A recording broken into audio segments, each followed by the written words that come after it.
আর্জেন্টিনার দুই বড় তারকার মহা লড়াই দেখলো ফুটবল বিশ্ব। তাগলিয়াফিকোর গোল, আলেহান্দ্রো গার্নাচোর অ্যাসিস্ট, সবকিছু মিলিয়ে ম্যানচেস্টার ইউনাইটেডের জয়। আলেহান্দ্রো গার্নাচোর অ্যাসিস্ট ও গার্নাচোর প্রতিপক্ষ হিসাবে তাগলিয়াফিকোর গোল এবং আর্জেন্টিনার এই দুই বড় তারকার মহা লড়াই নিয়ে বিস্তারিত থাকছে শামীম আহমেদের লেখা প্রতিবেদনে। এই ম্যাচের কুকীর্তি নিয়ে বিস্তারিত থাকছে শামীম আহমেদের লেখা প্রতিবেদনে। আজ রাতে ইউরোপা লিগের কোয়ার্টার ফাইনালে মুখোমুখি লড়াই করেছেন ম্যানচেস্টার ইউনাইটেড ও ওয়েলস। দুই গোলে এগিয়ে থেকেই অবশ্য মাঠে নেমেছিল ম্যানচেস্টার ইউনাইটেড। তারপরেও প্রথম থেকেই গোলের দেখা পেতে মরিয়া হয়ে পড়েন আজকের ম্যাচেও। এতে করে মাত্র 10তম মিনিটেই আর্জেন্টিনা তারকা আলেহান্দ্রো গার্নাচোর অ্যাসিস্টে রিবেইরো দুর্দান্তভাবে প্রতিপক্ষের জাল ক্ষতবিক্ষত করেন। এতে করে এগিয়ে যায় ম্যানচেস্টার ইউনাইটেড, ব্যবধান হয় 3-0 গোলের। এরপরে প্রথমার্ধেরই এক্সট্রা টাইমে আবারও দালোট দুর্দান্তভাবে আরেকবার গোলানন্দে মাতিয়ে দর্শকদের আনন্দ উল্লাসে মাতান। এতে করে গোলের ব্যবধান হয় 4-0 গোলের।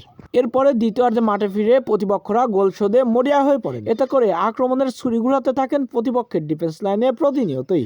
এতে করে টলিশো দুর্দান্তভাবে 71তম মিনিটে দুর্দান্ত এক গোল করে দলকে সমতায় ফেরানোর দ্বারপ্রান্তে নিয়ে যান। এই গোলের পরে আরো দুর্দান্ত খেলতে থাকেন তাগলিয়াফিকো, দুর্দান্ত এক গোল করে বসেন। আর্জেন্টিনার এই সেন্টার ব্যাক দুর্দান্ত ভাবে মারাত্মক লেভেলের এই গোল করার পরেই দলকে প্রায় সমতায় ফিরাতেই পারতেন। এই গোলের পরে আরো দুর্দান্ত খেলতে থাকেন 90 মিনিট পেরিয়ে দুর্দান্ত ভাবে এক্সট্রা টাইমে।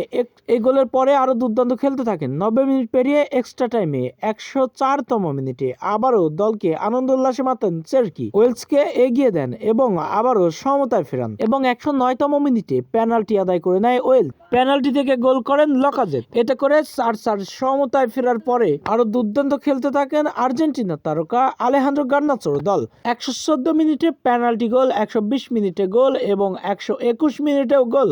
শেষ পর্যন্ত 5 গোল করেন এবং প্রতিপক্ষ করেছেন 4 গোল। আগের ম্যাচে এগিয়েছিল 2 গোলে এবং শেষ পর্যন্ত সব মিলিয়ে 2 ম্যাচের গোল ব্যবধানে আর্জেন্টিনা তারকা আলেহান্দ্রো গার্নাচোর ম্যানচেস্টার ইউনাইটেড 7 গোল করলো এবং আর্জেন্টিনার লেফট সেন্টার ব্যাক তাগলিয়াফিকোর দল ওয়েলস 6 গোল করলো। এই সবকিছু মিলিয়ে 7/6 গোলের ব্যবধানে ম্যানচেস্টার ইউনাইটেড কোয়ার্টার ফাইনাল থেকে সেমিফাইনালের টিকিট হাতে পেল।